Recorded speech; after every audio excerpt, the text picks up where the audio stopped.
Bonjour à tous. Alors cette vidéo pour refaire un tour sur Sora à petit budget. J'ai eu cette question beaucoup sur Twitter et dans quelques échanges que j'ai eu de personnes qui veulent rentrer avec des budgets de 300, 400, 500 euros et qui me demandent est-ce que c'est possible de jouer à Sora avec ces montants-là. Alors oui, c'est possible, mais pas n'importe comment. Je m'explique.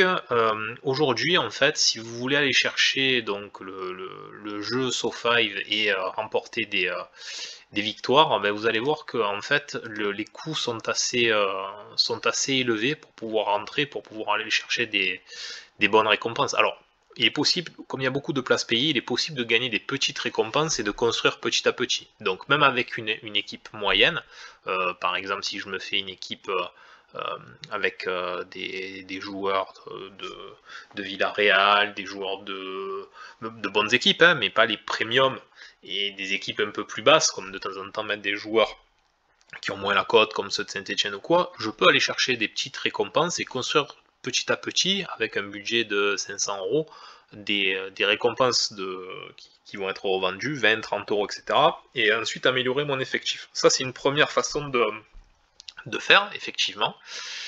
Mais c'est peut-être pas ma préférée pour ceux qui démarrent comme ça. Moi, j'aurais plutôt tendance à dire qu'avant d'aller jouer en So5, quand on a juste 500 euros, il vaut mieux faire de l'achat-revente. L'achat-revente, c'est une technique qui est simple, qui sur le papier est simple, c'est-à-dire il suffit d'acheter des cartes un peu en dessous du prix du marché et les revendre immédiatement au marché. Donc vous pouvez prendre des joueurs qui ont de la liquidité, qui sont recherchés, par exemple les gardiens de but, hein, et tout particulièrement les gardiens U23. Donc là j'en prends un qui est un peu cher, hein, 478.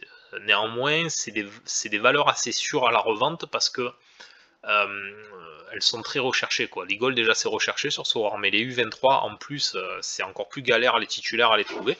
Et là en voici un, donc Maximiano.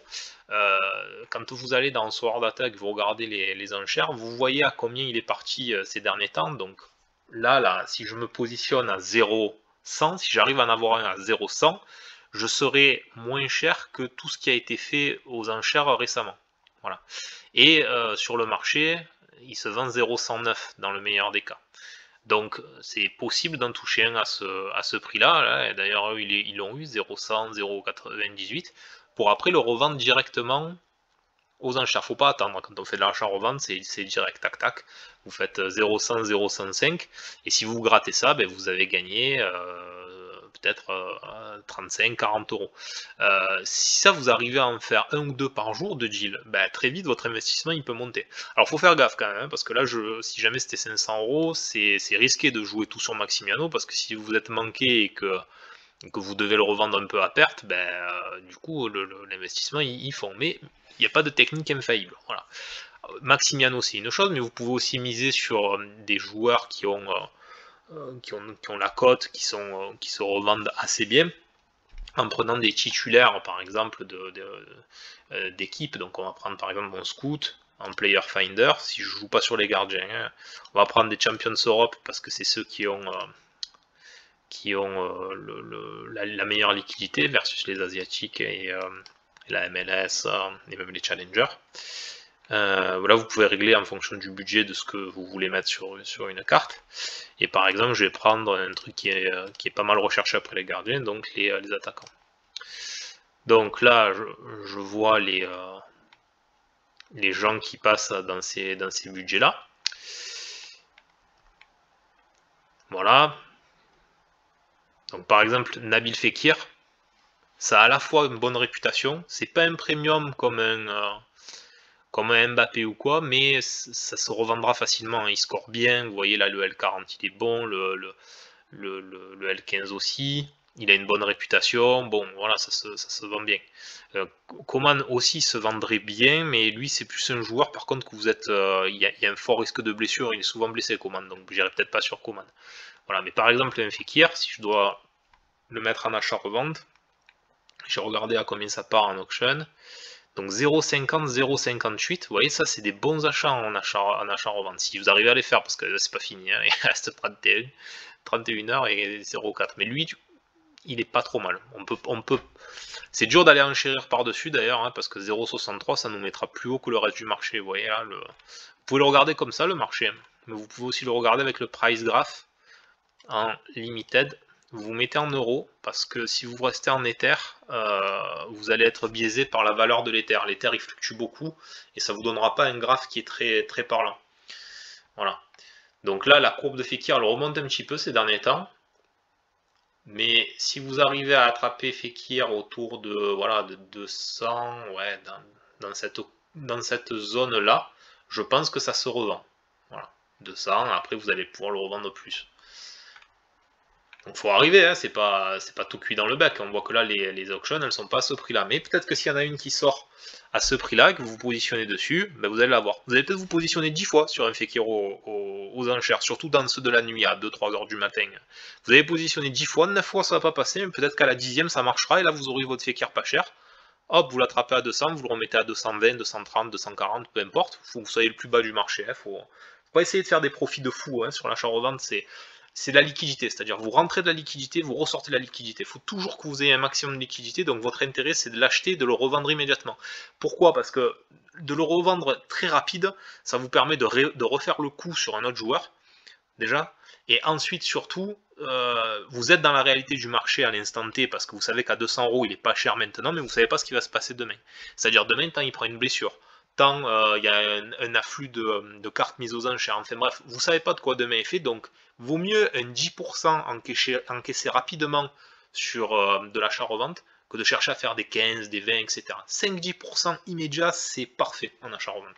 Donc voilà, analysez, je vous dis pas que c'est avec Fekir que vous allez faire tous vos coups, mais trouvez des joueurs comme ça, ciblez-en une dizaine, une quinzaine, une vingtaine dont vous connaissez par cœur le prix. Vous savez ce que c'est un bon coup à ce prix-là pour ce joueur, et comme ça vous saisissez. Alors, aux enchères c'est le mieux, mais des fois même sur le marché, il peut y en avoir des gens qui ont leur reward. Ça aussi, guettez au moment où il y a les rewards. Les rewards, ça arrive le mardi après-midi et le vendredi après-midi. À ces moments-là, il y a des gens qui vont gagner des Fekir, qui vont gagner des cartes qui sont dans vos cibles, et eux, ils veulent s'en débarrasser. Donc, ils mettent, des fois, pas au prix. Ils mettent un petit peu plus bas, 10%. Boum, vous sautez dessus. Vous prenez, et après, vous revendez. Donc, si vous avez un budget de 500 comme ça, vous verrez que si vous êtes actif, et si vous flairez les bons coups, il est possible de doubler ce budget. Je vais pas vous dire rapidement, parce que ça veut rien dire, ça dépend du temps que vous y passez, des coups que vous arrivez à faire, un peu de la chance, un peu du talent, voilà. Mais vous pouvez y arriver, je l'ai vu déjà plusieurs personnes le faire, parmi mes filleuls comme pas parmi mes filleuls, je l'ai vu faire.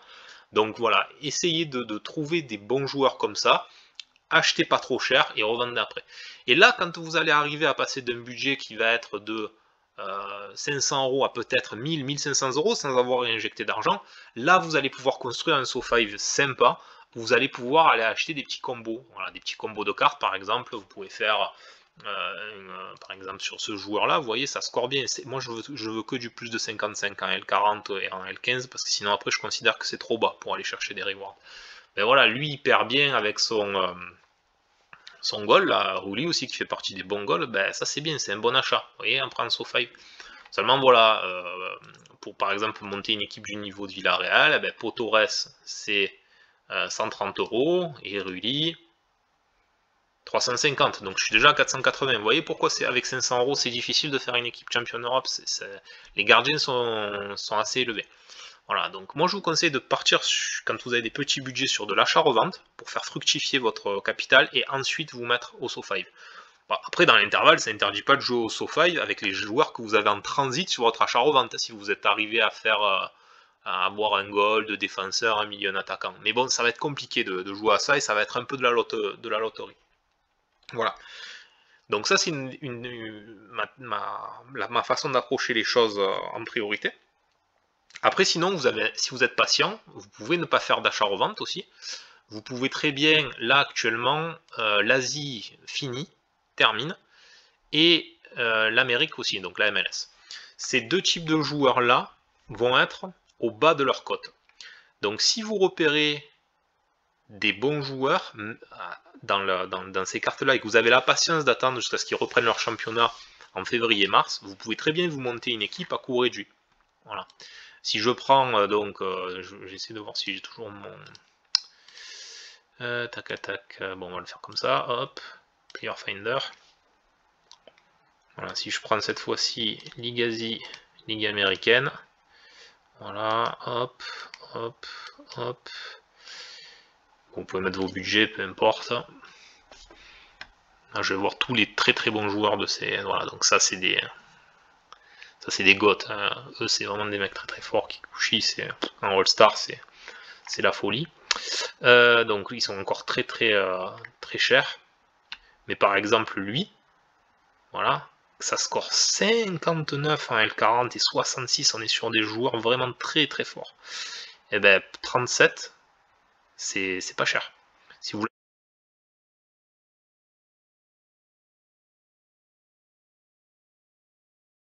l'achetez maintenant et que vous avez la patience d'attendre, pardon, vous allez pouvoir après l'aligner en All-Star, pas besoin de le jouer forcément en Ligue Asiatique, mais jouez-les en All-Star ces joueurs-là, 27 ans en plus, vous allez pouvoir le jouer un moment.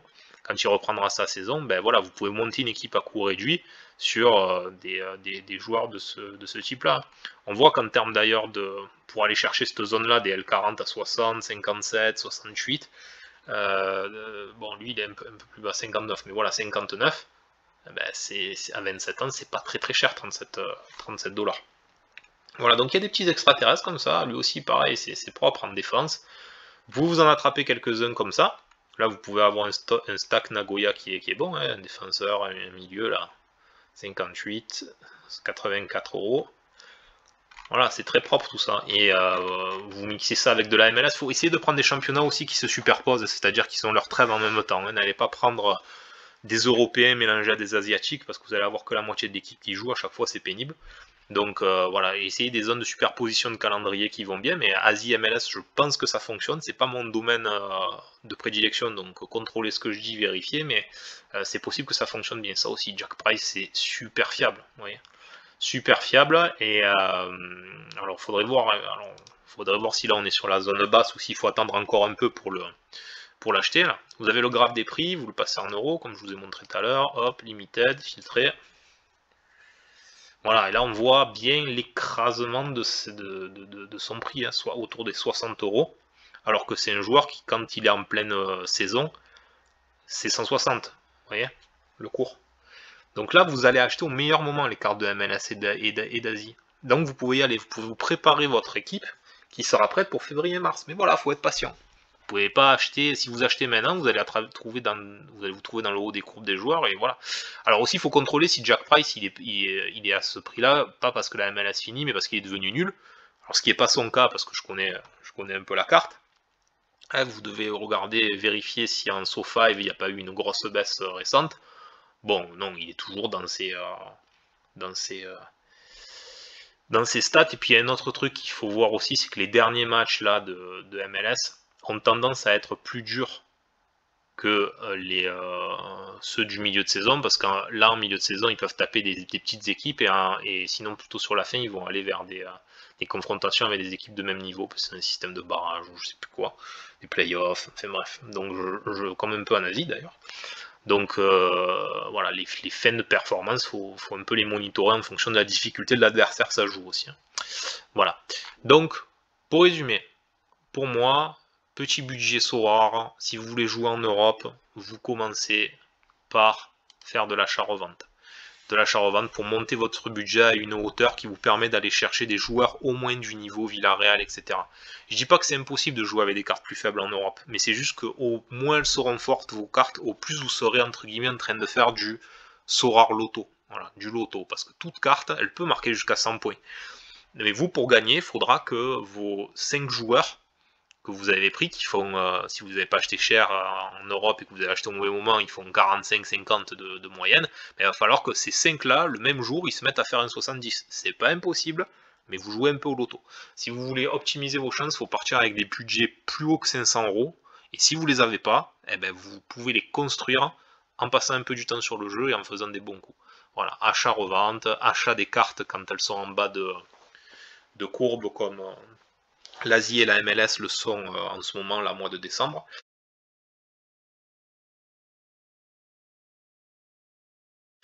Et peut-être même encore qu'elles vont plonger en janvier parce qu'on sera encore plus loin. Là, il y a encore quelques matchs d'Asie, encore peut-être encore un match ou quoi en MLS, je sais plus, mais voilà, ça va être peut-être encore plus bas dans les jours à venir.